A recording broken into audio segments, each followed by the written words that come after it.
خاص شاه ولی جي صاحب دلته کې موجود فیاض ایڈوکیٹ صاحب ګل یوسف حاجي صاحب د علاقې نور مشران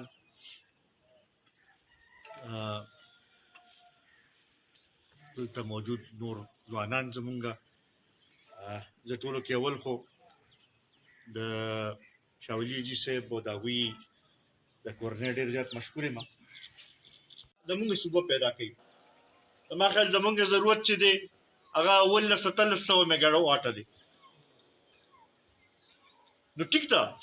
هغه اضافي چې کم دی هغه د نور ملک استعمالوي خو کم از کم دا خو د مونږ لپاره دغه راکړي چې زمونږ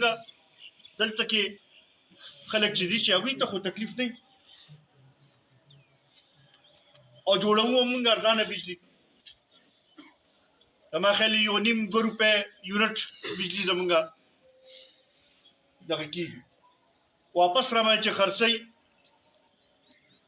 نو هغه اوس د 1.5 3.5 څلوېښت روپو ته ورسېده نو په دغه حوالې سره چې دی دا واقعي زموږ صوبې سره ډېر زیات ظلم ناانصافي کوي دغه شانتي ګیس چې دی موږ د خپل ضرورت نه زیات پیدا کوو چې تقریبا 1500 MMCFD ګیس د ورځې موږ پیدا کوو زموږ د صوبې ضرورت 250 MMCFD دی یعنی 250 MMCFD ګیس موږ د خپل ضرورت نه زیات پیدا کوو هغه روان دي ټول پنجاب ته او د پنجاب کارخانې پیچلې دي تیل مخکې خو زموږ صوبې نه پیدا کول خو اوس تقریبا 50,000 بیرله تیل چې دی دا روزانه په بنیاد باندې موږ پیدا کولی دي حاجي صاحب د قطر خبره وکړه کورونو نوره کومه ګراني دغه چې ده حاجي صاحب صحیح خبره وکړه زونه چې اخلو دغې به حاجي سره به ګرانۍ کې اضافه کېږي بدقسمته نه په 13 کاله کې چې کله نه پاکستان جوړ شوی دی د هغې په ډبل قرض واخیستلی شو خالي په 4 کالو کې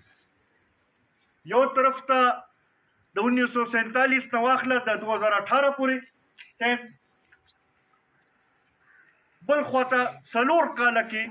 د هغې په ډبل باندې قرض واخیستلی شو نتیجه به سره وشي خو دا نور قرض اخلی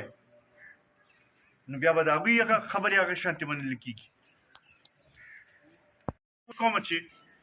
یو خو چې تاسو سره دا غنم موجود دي په پکار چې زیات ریلیز کړي چې دا ریټ راکم شي بیا اسیم تاسو ته دا پکار وه چې تاسو نرخ هغې مطابق هم دغه کړی وي چې زمیندار ته هم دا یو دغه میلو شوي وي چې هغه زیات غنم کرلی وي چې آینده لپاره هم دا مشکلات هغه شانتې نه دغه کېدي هغې کې هم تاسو ډیلې وکړه او بیا سره دا هر چاته پته ده چې دا کم قیمتونو باندې نظر ساتي دا د صوبایي حکومت او د ایڈمنسټریشن کار دی د ډي سي او د اے سي چې دی دا د هغوی ذمواري جوړېږي چې هغوی په دې باندې نظر هم وساتي او دا دغه وکړي چې یاره منافعخور چې دی دې نه فایده دې حالاتو نه اوچت نه کړي او غریبانانو په مشکلاتو کې کمی راشي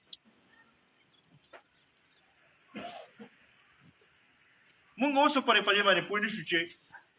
آیا صوبایي حکومت موجود هم دی او که نه ځکه چې حکومت خو د پالیسو په ذریعه ښکاري دا خپل ایڈمنسټریشن په ذریعه ښکاري هغه خو مونږ ته نه ښکاري لګیا چې دلته کې څه کوم پالیسي د چا دا کومه پالیسي موجود ده او ایڈمنسټریشن څه کوي لګیا دا هغه مونږ ته نه ښکاري